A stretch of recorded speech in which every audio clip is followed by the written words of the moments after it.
Okay, good morning, everybody. Morning, Our morning. once a year together. Call us to order. I think everybody that's good. I think we have one maybe still will come in. But otherwise, we're all here.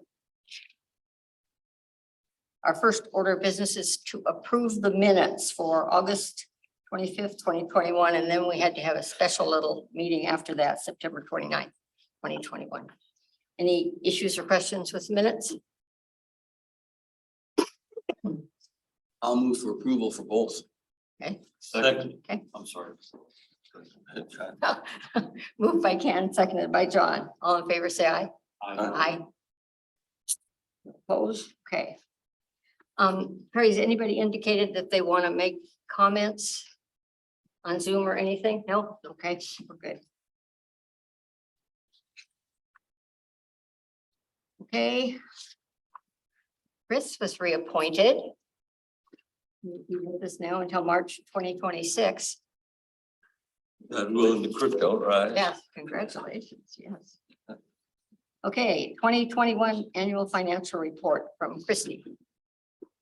I'm Christy Wolf, the Financial Services Manager at City of Lacey, and I'm pleased to present your annual financial report. I'd like to also recognize Troy Wu, our Finance Director, is also in attendance, as is Chelsea Yarwood, our Accounting Manager, and Alex Turcott, our Accountant too. So for the financial report, it's for the period of January 1st, 2021 to December 31st, 2021. And the for the Capital Area Regional Public Facilities District, and the funds are accounted for by the City of Lacey in an agency fund, which is separate, a separate fund within the financial system. Sales tax revenues are received from the state of Washington by the city on behalf of the Capital Area Regional Public Facility District, and is distributed to the two approved projects based on the proportionate share determined by the interlocal agreements between the CAR-PFD and the cities of Olympia and Lacey. The CAR-PFD revenues totaled 2.4 million, which included sales tax revenue of 2.4 million, interest earned of about $1,000, and reimbursements of 3,600. The CAR-PFD expenditures and distributions were 2.4 million, of which 1.7 million was distributed to the City of Lacey for the City of Lacey project, and 694,000 for the City of Olympia project, and 3,600 for administrative expenses, which were reimbursed by the cities of Olympia and Lacey. So I want to also say that this report is unaudited, and the CAR-PFD will be audited again in 2023 for the years 2020, 2021, and 2022. So that's the end of our report. If you've got any questions. Anybody have any questions? I'd like to share that as treasurer, I went through the report in detail and asked a few questions prior to being finalized, and it all seems appropriate to me. I didn't find anything. They always do such an easy, clean job of it. It's easy to follow. So I would make a motion to accept or to approve the annual report, the financial report. Okay, second. Second. The second can move. Any questions about it? Any issues? Ken going over, I'm always comfortable. All in favor, say aye. Aye. Okay. Now we have a presentation on the regional athletic complex. Sue?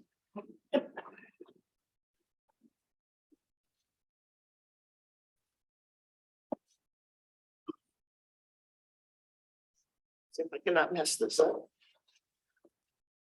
So. Gonna do just a kind of little overview that we've all familiar with the regional athletic complex. 2021 we were still having issues with COVID. We weren't able to run any of our tournaments or anything till the end of March. For that year, we did do a couple different things. We were able to run they could run leagues, but they couldn't run tournaments. So we did some weekend leagues in February, March to help offset some of the finances and to continue to keep people coming out to the complex. Hey, Sue. Our numbers were definitely up from 2019. We had about 116 or more individuals that were taking part in tournament and league play at the facility. Majority of that is the baseball, softball. We're trying to establish this year how we can capture a little bit more of the soccer. It's not as easy because it's pretty much an open, and people are coming in from different places, where with baseball, softball, you know, we have the one entrance and we can pretty much know what's going on a lot easier. What we did find during last year is people were ready to start getting out, and the community park aspect. Hey, Sue, do you mind sharing their screen? Oh, who knows? Sorry about that. Thank you.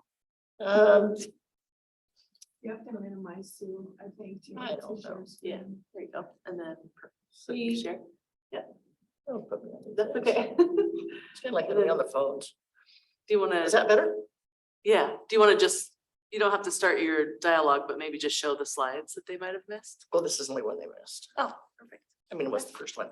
But we had a lot more people that were coming in and using the park aspect, using the trails, the basketball court. People were coming out more. We have some groups that are stroller strides, and they meet out there in the mornings. And they came back last year a lot quicker than the others because they use the trails with it's a nice social area. It's a beautiful place for them. It's a safe place for them to be there with their kids and walk the trails and get together.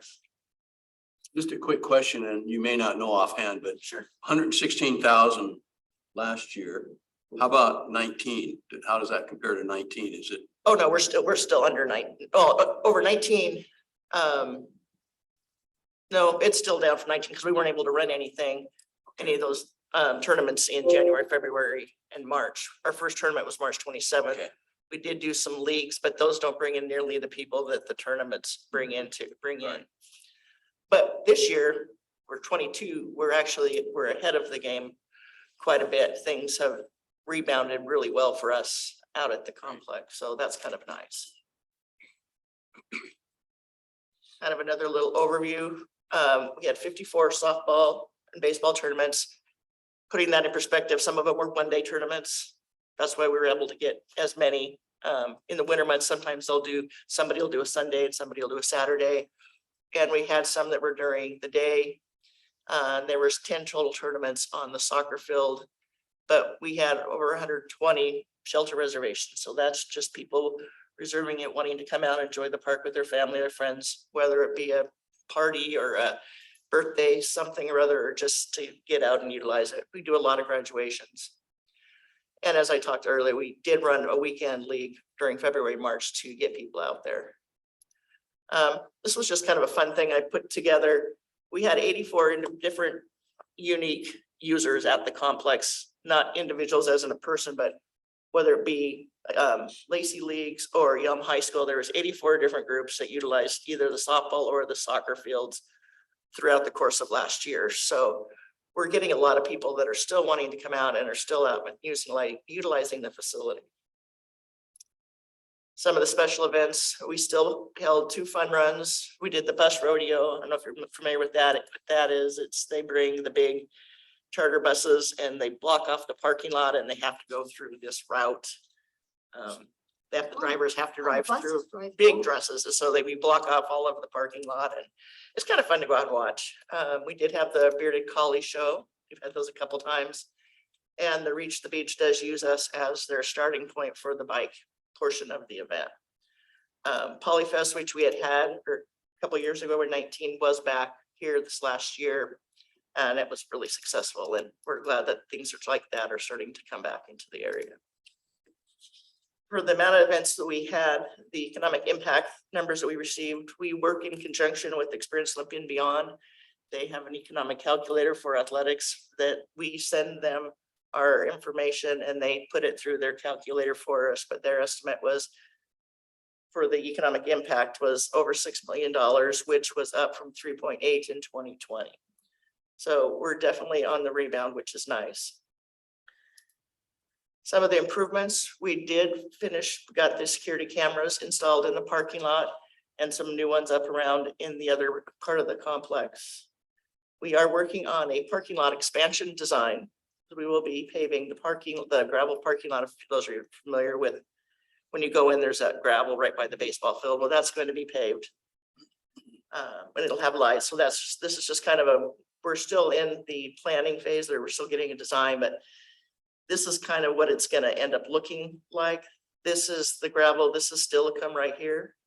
And this is coming in, and they're going to have a really nice area, but we don't have right now for buses. What's happening when these teams are coming in for like the high school and the colleges, they've got their big bus and they just stop and block traffic while all the kids get off, and we're trying to get them to go to a different area. Well, now we're going to have an area that will be designed specifically for that. So it's going to be safer. It's going to be better.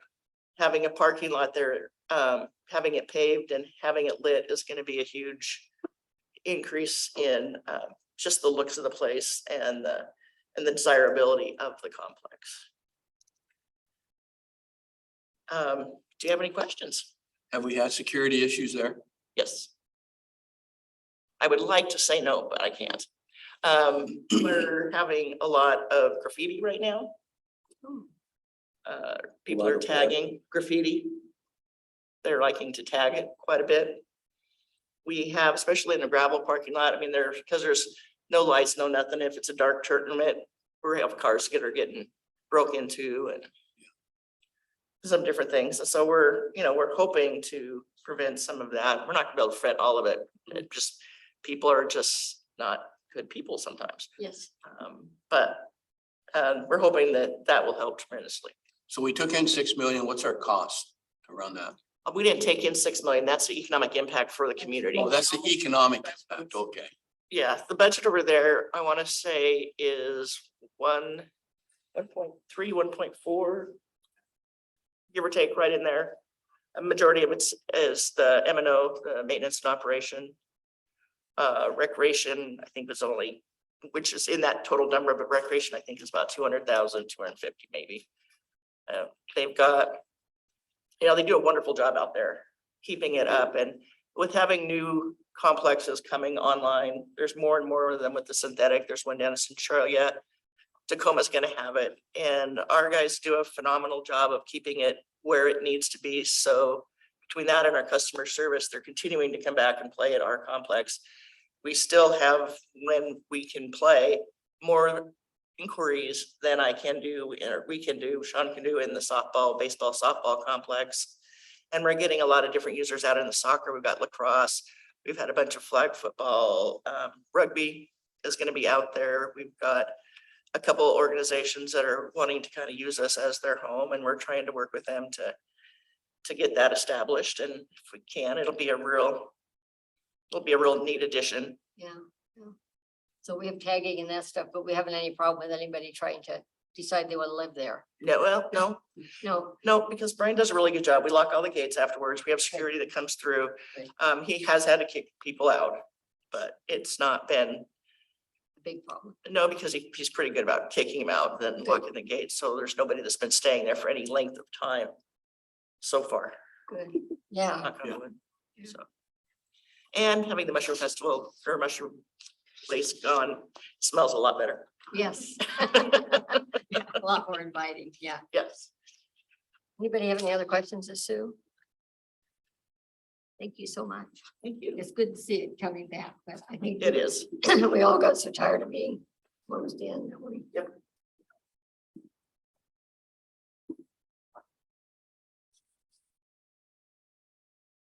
Okay, Patty, hands on shoulders music. Okay. Presentation up here.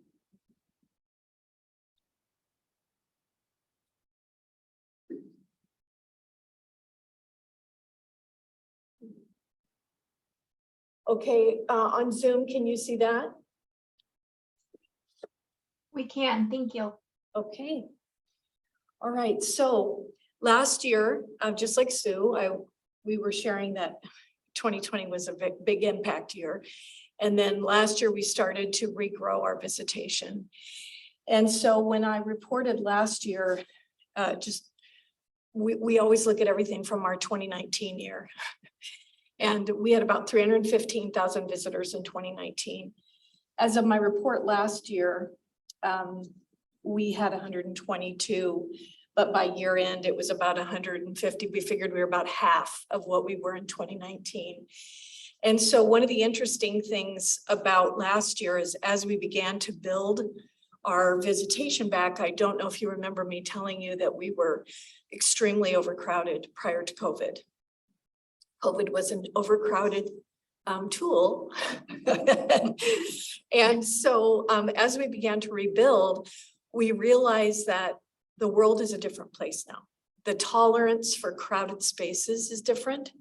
And we could see as we began to build visitation that it was going to be problematic for us. And we needed, even though we weren't back up to where we were before, we needed to really think about our future. And so we wrote a grant to receive funds from the Burdock Trust. They had special COVID, post-COVID funds to look at your organization and say, what do we need to do for our future? And the presentation that I put together for you tells you some of the things that we spent the fall and early part of this year working on, okay? So that's why it's called In a Post-Pandemic World. Let's see if I can advance these.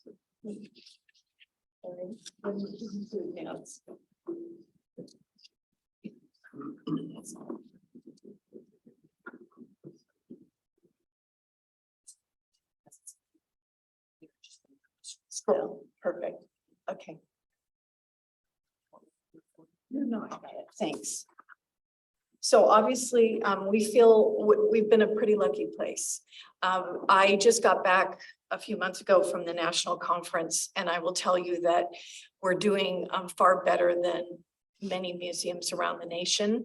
It was the first conference in 3 years. And so we were fortunate that we didn't have to close as much.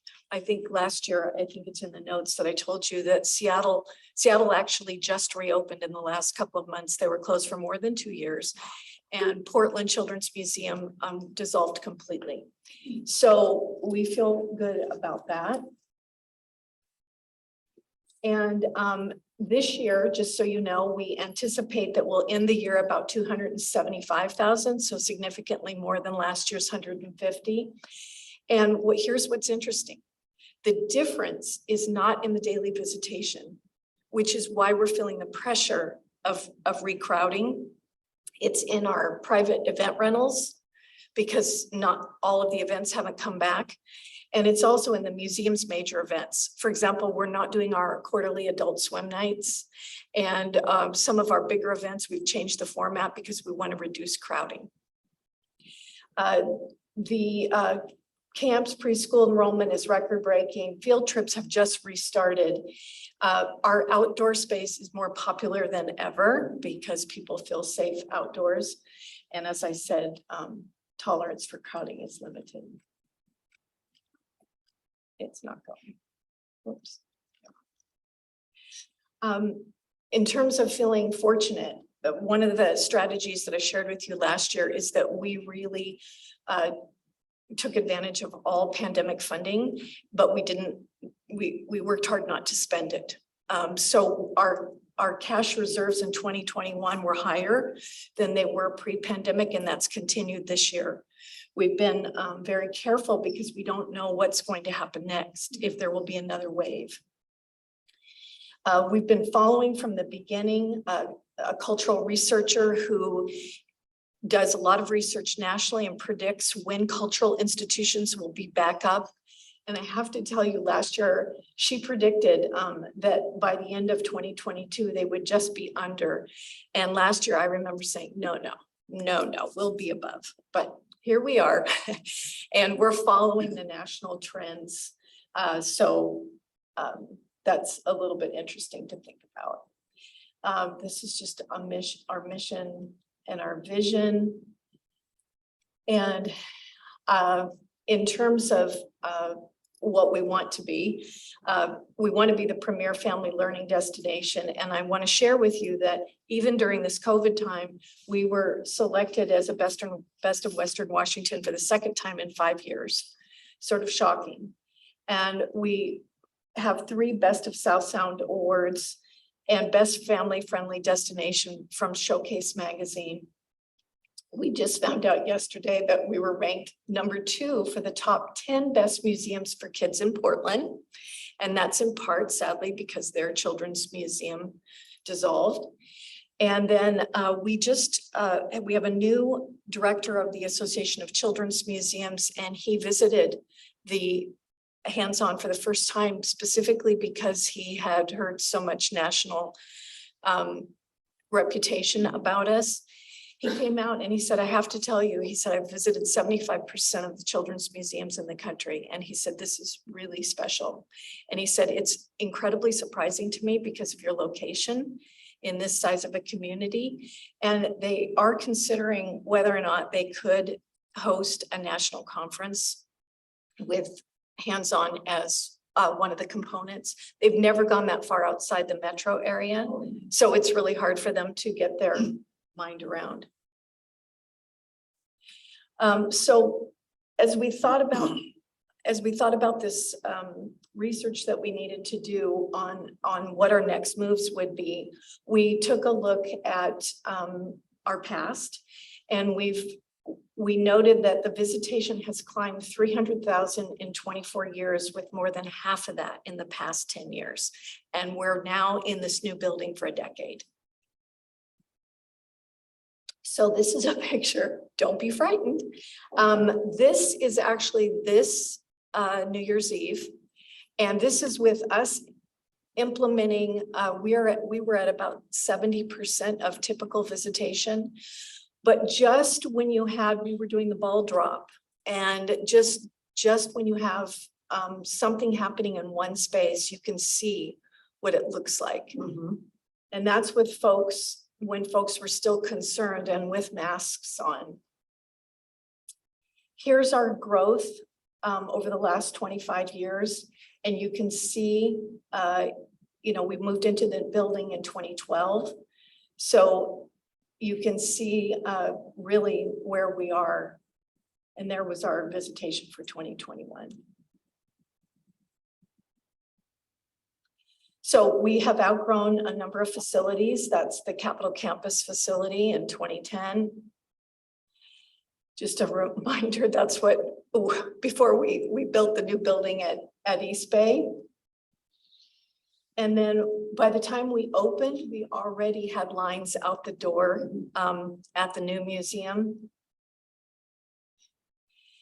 Also, one of the things that's helped us at this space is that we had no outdoor space when we first opened. And so that's what it looked like. And by the time we built it out, that's what it looked like. This was 2019 attendance, which was our highest in history, as I mentioned when we started. These are the key economic impacts for 2019. And tourism impact was 10 million. We estimated that last year we were probably at about 7 million with the impacts. Even last year, we had visitors from 46 states, which was sort of remarkable. This year, we expect to be and multiple countries. We expect to be back to every state and multiple countries this year.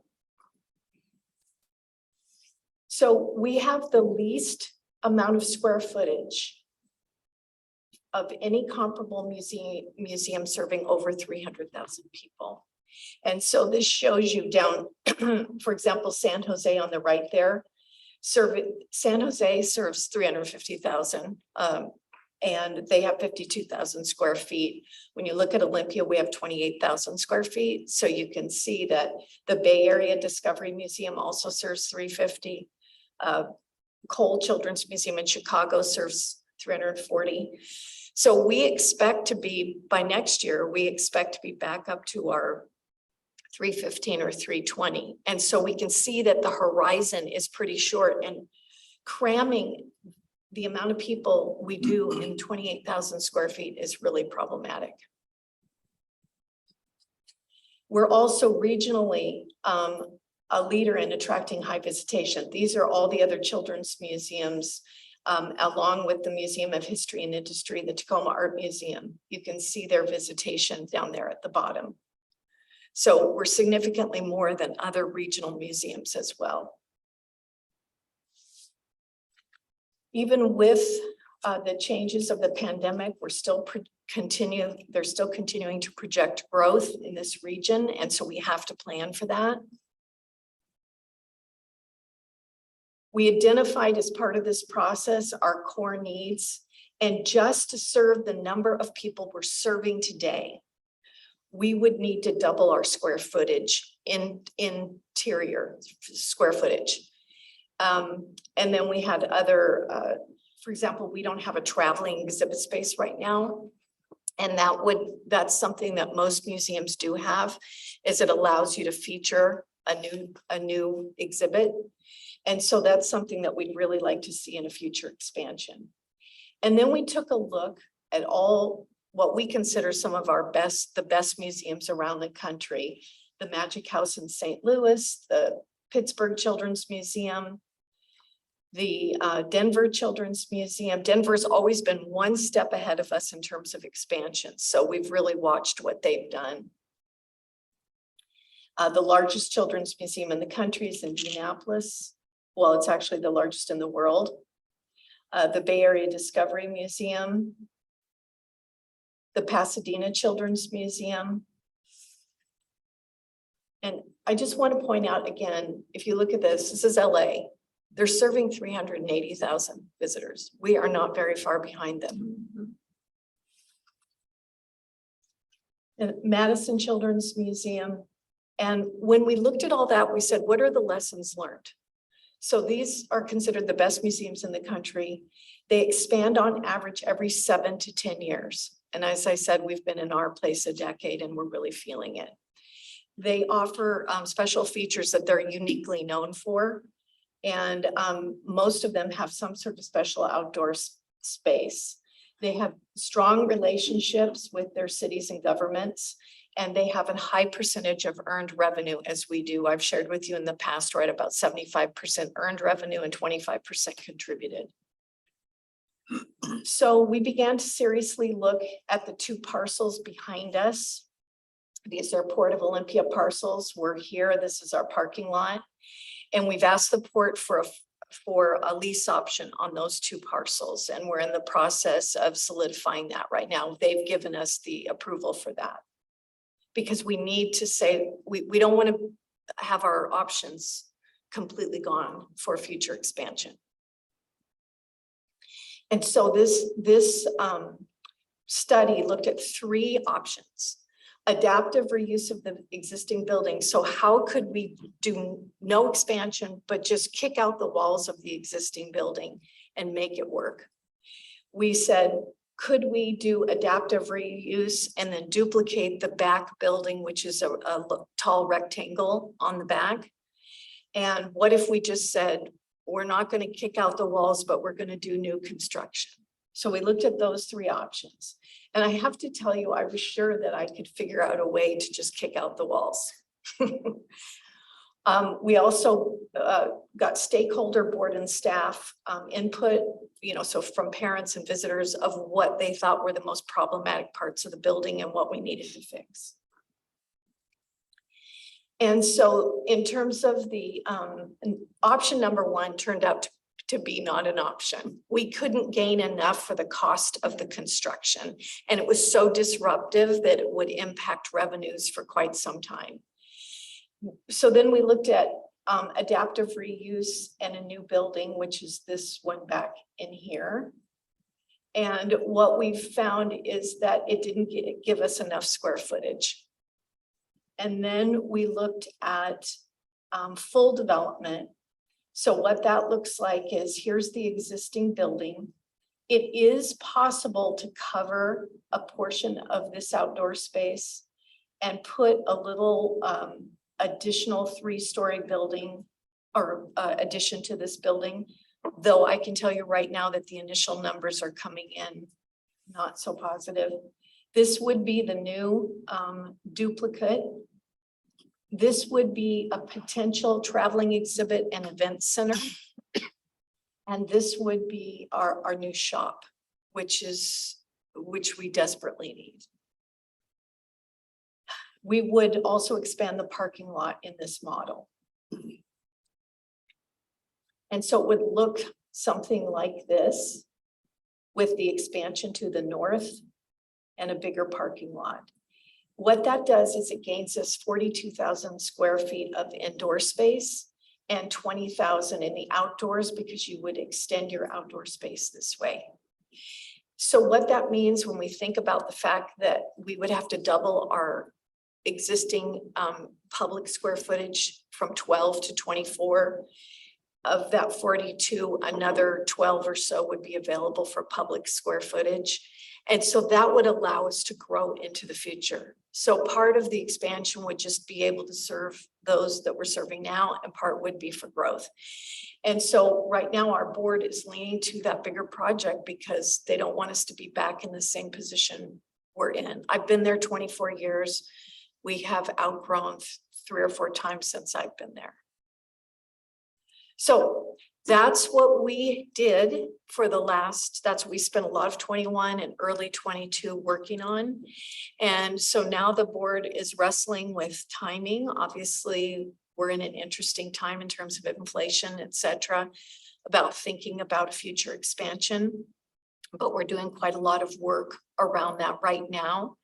And so it's been like having two directly opposed ideas in your mind. One is you're not quite back to where you were and you're thinking about how to do that. And the other is you're thinking about your future and how we can continue to keep this a thriving tourism destination, as well as one that serves our region.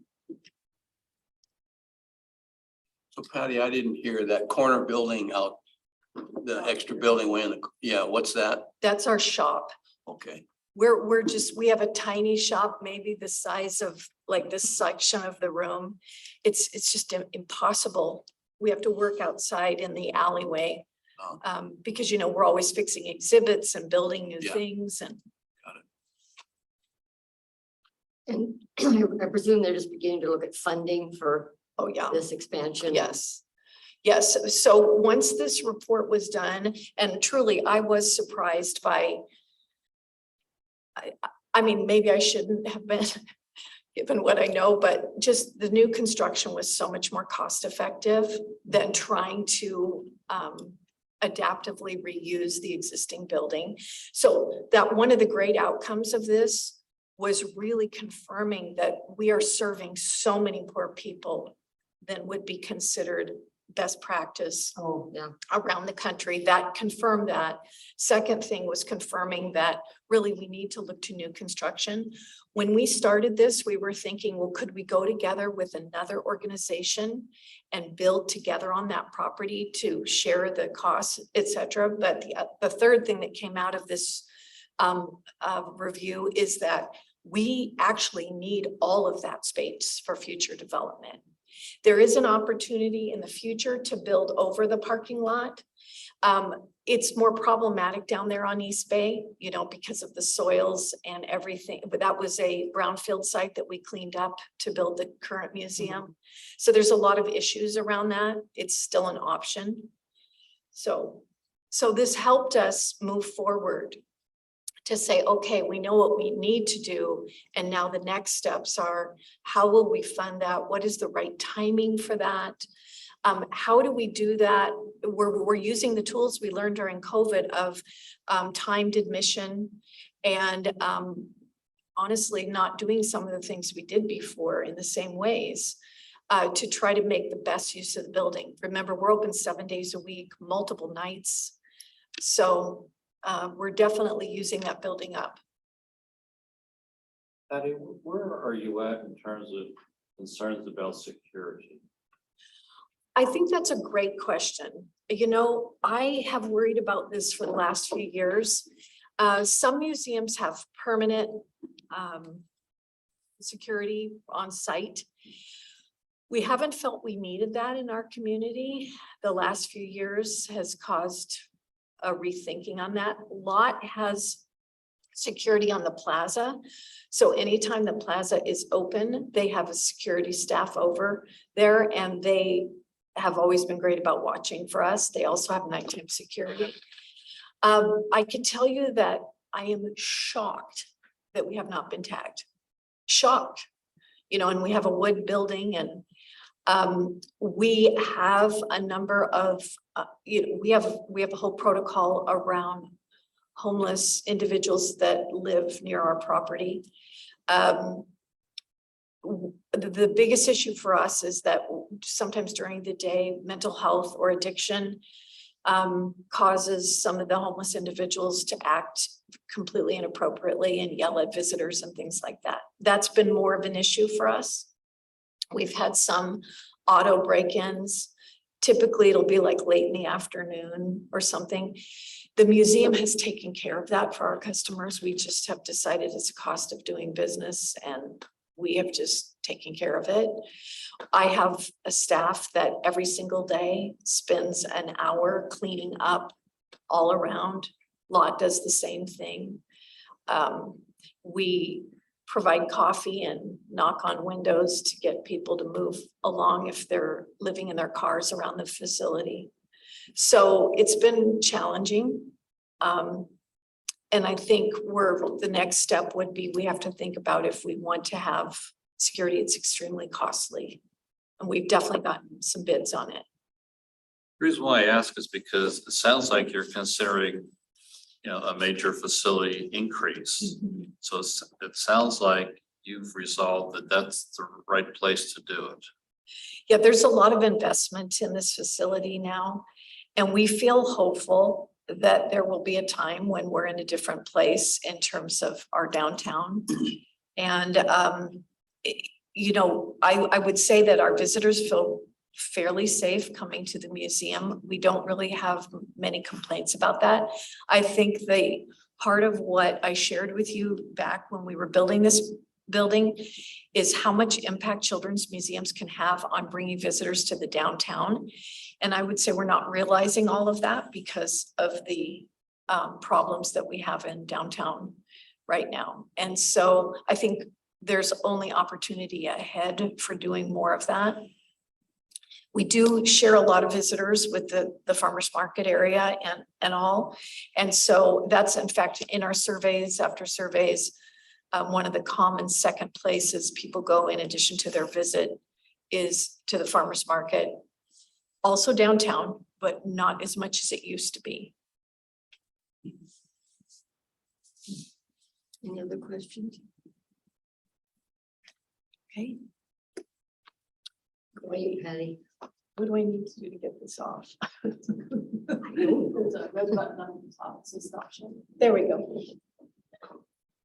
It's amazing how these have changed over the years. Just incredible. I was just talking to Scott about when we started. It's like, I don't feel like I've aged that much, but I guess I have.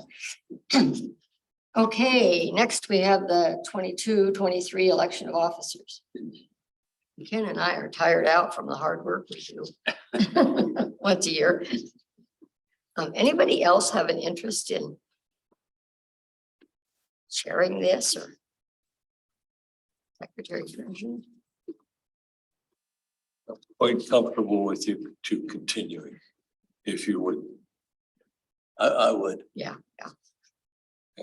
Okay, so I guess that's a motion and a second. Move Continue. acclamation.